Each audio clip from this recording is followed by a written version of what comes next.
অংশগ্রহণ করতে পারে। এবং আপনারা জানেন যে আমাদের নতুন কমিটি ঘোষণা হয়েছে ওই সিলেটে। তো নতুন কমিটির আজকে এটা সফলতা যে আজকে প্রায় 500-র উপরে আজকের এই প্রতিকূল পরিবেশের মধ্যেও আমাদের যে এত উপস্থিতি, গতবারের চেয়ে এবারে আমাদের যে সুশৃঙ্খলতা সত্যি আমাকে মুগ্ধ করে। আর আমরা যদিও আমি সাংগঠনিক সম্পাদক, মূলত এই সাংগঠনিক কাজকর্ম বা আপনারা যারা দেখছেন যে মাঠে কাজ করছে, সবার সামনে কাজ করছে, আমি একজনের নাম বলতে চাই, সেটা নাজামুল বক্তব্য। সে বয়সে ছোট হলেও অনেক বড় দায়িত্ব পালন করছে।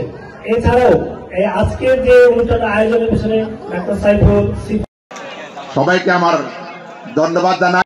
চাকরি পাওয়ার আশায় আছো, আমরা দোয়া করি তোমরা যাতে ভালো কাজ করতে পারো এবং এই সংগঠন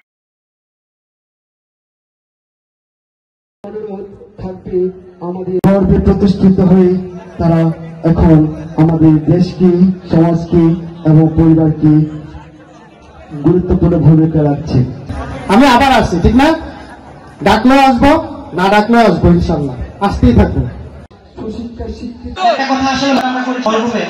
নিষিদ্ধ কাজ থেকে বিরত থেকেছি, বাকি 11 মাস যাতে আমরা এই প্র্যাকটিসটা অব্যাহত রাখতে পারি, সেই তৌফিক যাতে আল্লাহ আমাদের দেয়, আমরা দোয়া করবো। আমরা সবাই পারবো কিনা?